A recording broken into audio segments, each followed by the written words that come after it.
Welcome to all at sports Zindagi. मेरा नाम है अभिषेक और भारतीय टीम को पहले टेस्ट मैच में एडिलेड में 8 विकेट से हार का सामना करना पड़ा और सिर्फ 2.5 दिन में भारतीय टीम ये टेस्ट मैच हार गई। आपको याद होगा जब पहली बार हम पिंक बॉल टेस्ट मैच खेल रहे थे अगेंस्ट बांग्लादेश इन ईडन गार्डन्स, हमने बांग्लादेश को 2.5 दिन में हराया था, लेकिन वही मेडिसिन ऑस्ट्रेलिया की टीम ने हमें दे दिया है। और इसी पर चर्चा करने के लिए मेरे साथ कुछ खास मेहमान जुड़े हुए हैं। अशोक मल्होत्रा सर, यानी कि फॉर्मर टेस्ट क्रिकेटर, भारतीय टीम के फॉर्मर सेलेक्टर भी रह चुके हैं।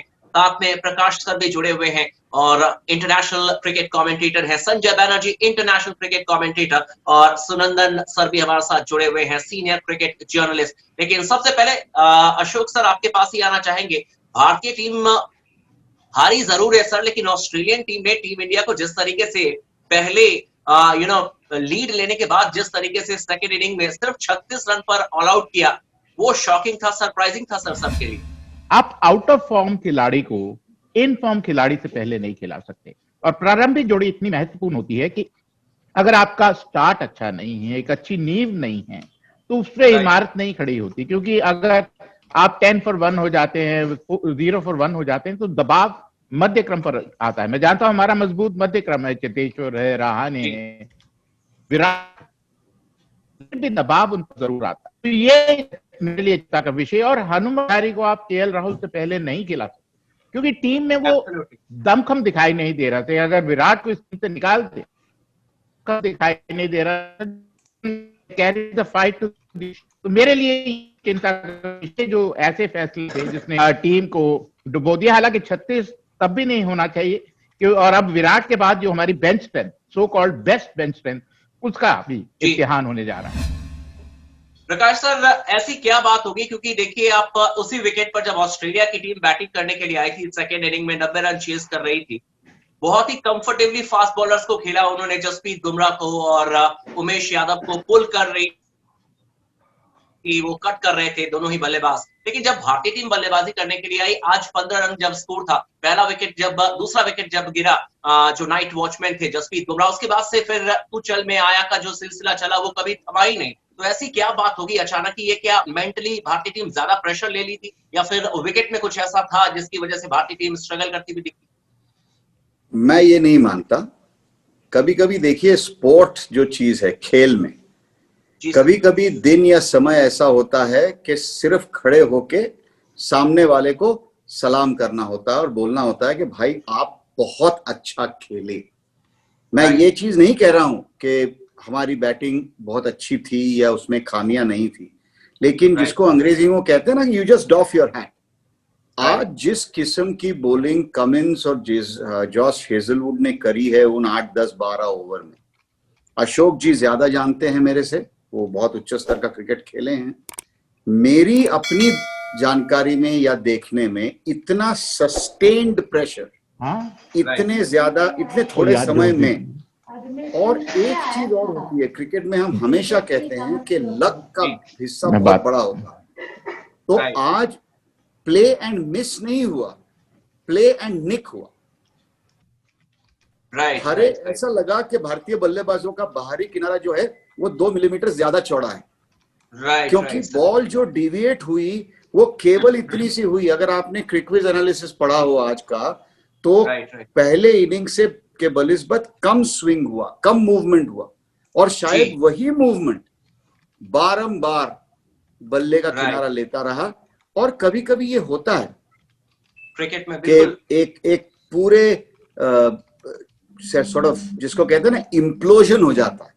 तो इसमें ऐसा नहीं है वही विराट कोहली थे, वही रहाणे हैं, तो ऐसा नहीं है वही पुजारा हैं, लेकिन ये होता है। और रही बात ऑस्ट्रेलिया ने जिस तरह से बैटिंग की सेकंड इनिंग में, तो भैया वो तो फिर दिवाली का पकवान खाने आए थे ना।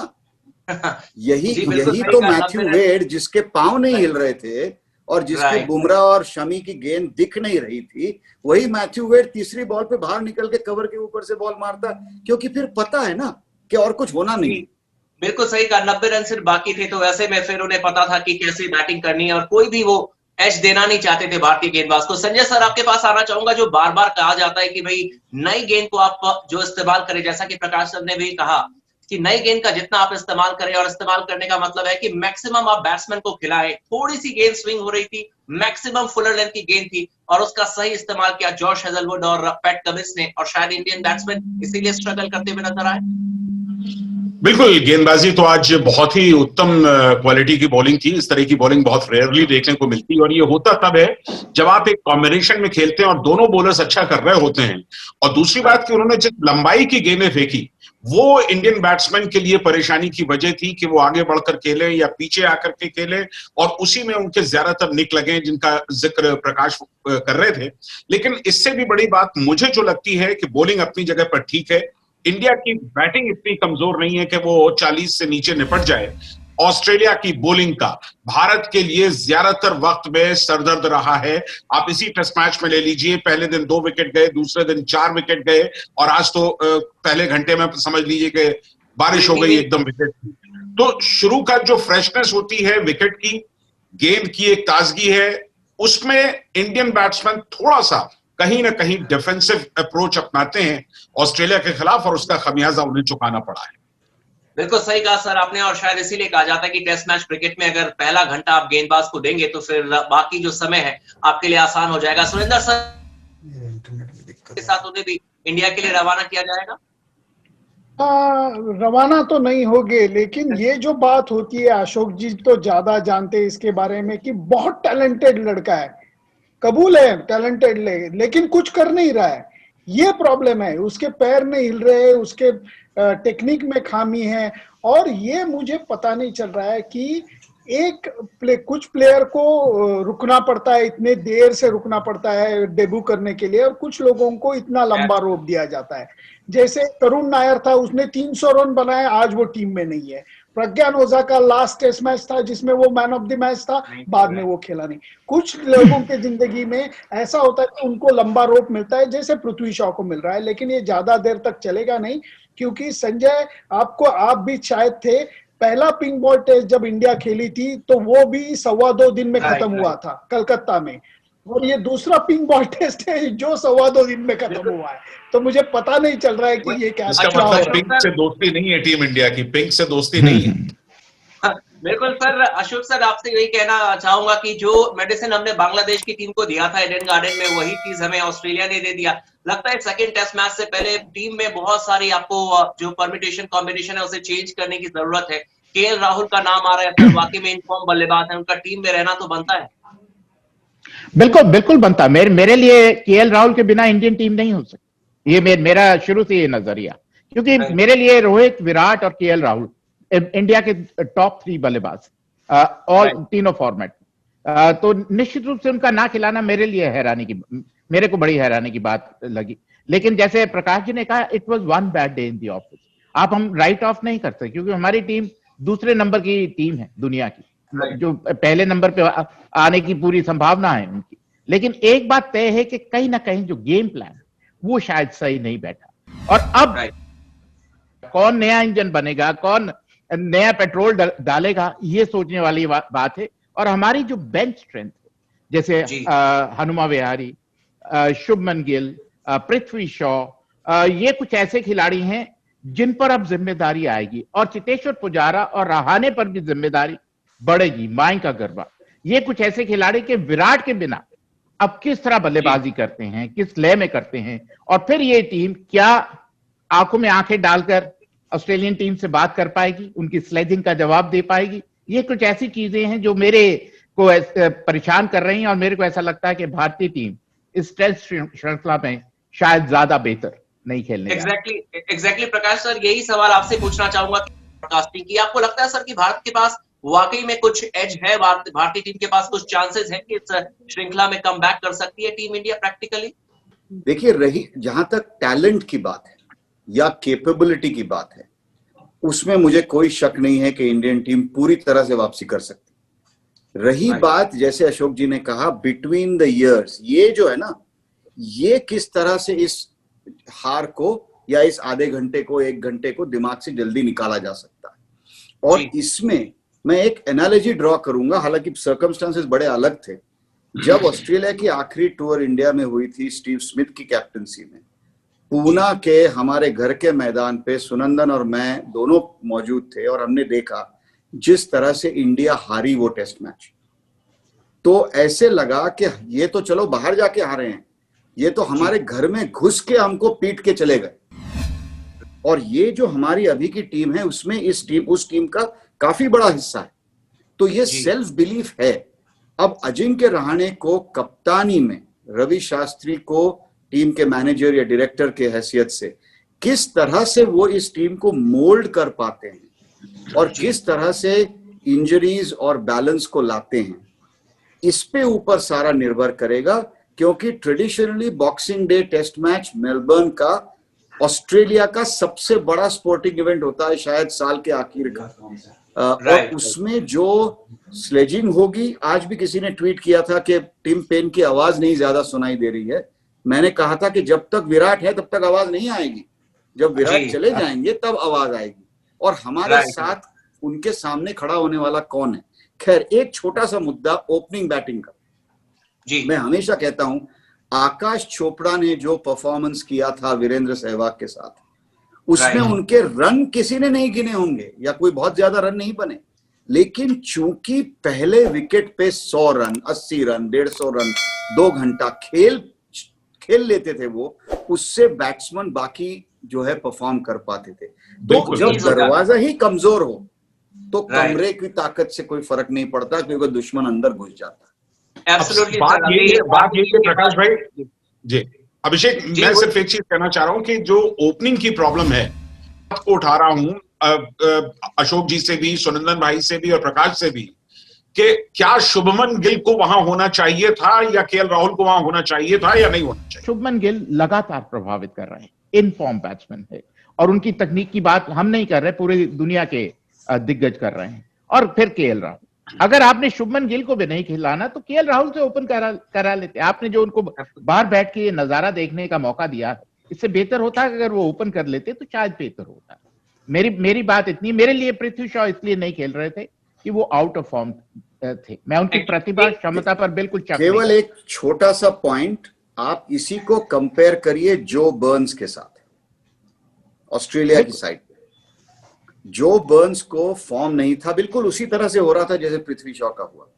उनको पहले इनिंग में कोई बहुत प्रभाव नहीं किया, लेकिन सर्कमस्टांस ऐसा बना कि मैच खत्म होते होते विनिंग 6 मार के उन्होंने अपनी 50 बना ली। शायद ये उनके करियर में उनके लिए एक बड़ा टर्न हो गया। तो ये किस्मत और लक बहुत बड़ा हिस्सा है।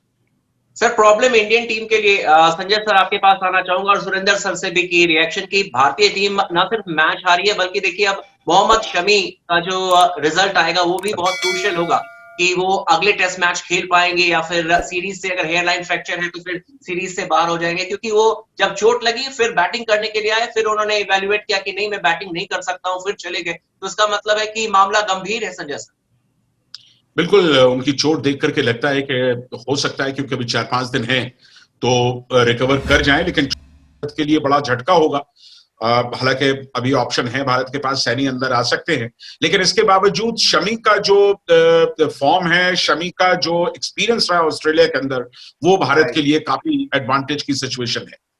सुरेंद्र सर आपसे भी वही रिएक्शन लूंगा कि अगर भारतीय टीम ने पिछले, अगर टेस्ट 1 साल की बात करें, जब पिछले साल हम बांग्लादेश के खिलाफ, उससे पहले साउथ अफ्रीका के खिलाफ हम खेल रहे थे, इंग्लैंड में भी खेले थे, हमारे गेंदबाजों ने बहुत अच्छा।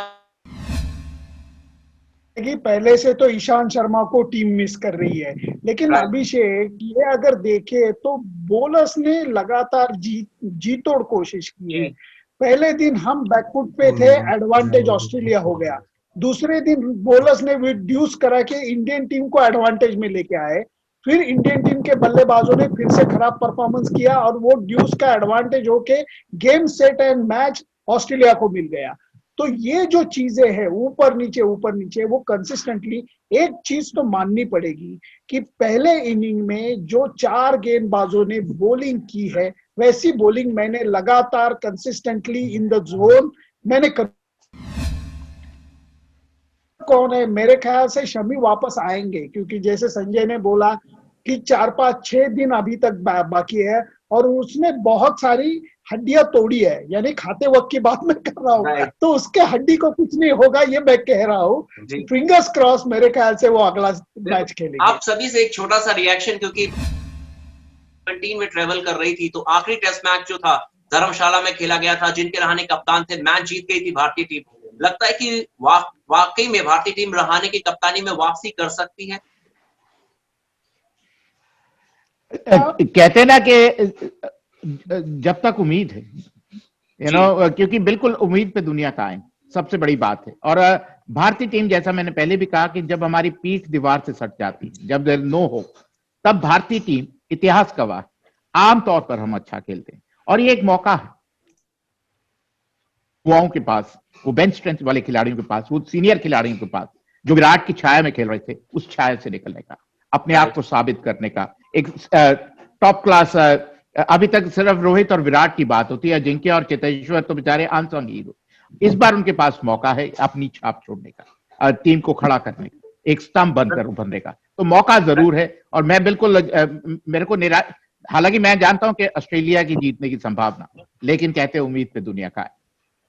सर, संजय सर और प्रकाश सर और सुरेंद्र सर, आप सबसे भी एक छोटा छोटा सा रिएक्शन की। अब अजिंक्य रहाणे क्या कह के अपनी टीम को मोटिवेट करेंगे, क्योंकि विराट कोहली तो निकल गए हैं वहां से, तो अब भारतीय टीम को आखिर वो ऐसा क्या डोज देंगे जिससे कि खिलाड़ी एक बार फिर से एकजुट हों और ऑस्ट्रेलिया के खिलाफ परफॉर्मेंस करें। चलिए, प्रकाश ने हाथ उठाया। मेरे ख्याल से बहुत जल्दी से उनको शाहरुख खान का वो डायलॉग याद कर लेना चाहिए और उनको कहना चाहिए कि अगले 5 दिन अगर धूप में नहीं खड़ा होना है तो 4 दिन में अपनी जिंदगी के सबसे बेहतरीन दिन खेल लो और 5वें दिन छुट्टी करके सेलिब्रेट करेंगे। ये होगा। इंडियन क्रिकेट टीम मेलबर्न में तगड़ी वापसी करेगी और मैं चाहूंगा कि अगर मौका मिले तो ऐसा ही प्रोग्राम हमारा उस दिन मैच खत्म होने के बाद हो और अशोक जी को मुझे कहने का ये मौका मिले कि देखिए अशोक जी, आपकी जो इच्छा थी वो नहीं पूरी हुई, बहुत मजा आएगा, लेकिन इच्छा नहीं, मेरी इच्छा भी यही है कि भारत अच्छा खेले। संजय सर, चांस है? ये जहां तक अजिंक्य रहाणे का जिक्र किया आपने अभिषेक, तो मुझे लगता है कि अजिंक्य रहाणे काफी कूल कैप्टन साबित होंगे। उनकी प्रतिभा को लेकर के कहीं कोई शक शुबा की गुंजाइश नहीं है। कुछ लोग ऐसे होते हैं जो बोलते कम हैं और करते ज्यादा हैं, और कुछ ऐसे होते हैं दिखाते ज्यादा और करते कम है। अशोक जी ने बात की विराट कोहली की कि वो टीम का जो इंजन है वो विराट कोहली, मैं मानता हूं, लेकिन आप देखें तो पिछले कुछ समय से वो जो इंजन है वो धुआं ज्यादा उड़ा रहा है और तेज कम चल रहा है। राइट। सुरेंद्र सर, आपसे, सुरेंद्र सर, मैं इतना ही बोलना चाहूंगा कि 3 दिन पहले हमने उनको क्रिसमस का प्रेजेंट दे दिया है। अब 25 तारीख के बाद वो कुछ मेहमान नवाजी करने की कोई जरूरत नहीं। 26 तारीख को टूट पड़ो उनके ऊपर, और इससे नीचे परफॉर्मेंस हो नहीं सकता। अब जो देखना है वो नीचे जा ही नहीं सकते, ऊपर ही जा सकते। तो इसलिए बॉक्सिंग डे टेस्ट पे बॉक्सिंग करनी पड़ेगी। बिल्कुल सही कहा आपने। तो सभी अपने व्यूअर्स को बता दें कि जो सेकंड टेस्ट मैच है वो 26 तारीख से शुरू होगा और सुबह 5:30 बजे से शुरू होगा। आप जितने भी लोग हमारे साथ जुड़े हुए हैं, आप स्पोर्ट्स जिंदगी चैनल को सब्सक्राइब कर दीजिएगा और इस वीडियो को शेयर करते रहिएगा। Thank you so much Ashok sir, thank you so much Prakash sir, thank you so much Sanjay sir, and thank you so much Surendra sir, आप हमारे साथ बने रहे। और जैसा कि प्रकाश सर ने भी कहा कि हम उम्मीद करेंगे कि जो दूसरा टेस्ट मैच है उसमें भारतीय टीम जुड़े, जीते और एक बार फिर से हम इसी तरीके से सेलिब्रेट करें इस बार जीत की। एंड आई होप कि भारतीय टीम वो हमें मौका देगी। बहुत बहुत धन्यवाद आप सभी का, और एक बार फिर से अपने व्यूअर्स को कहूंगा कि चैनल को सब्सक्राइब जरूर कर दीजिए, वीडियो को शेयर करते रहिएगा। बहुत बहुत धन्यवाद। धन्यवाद।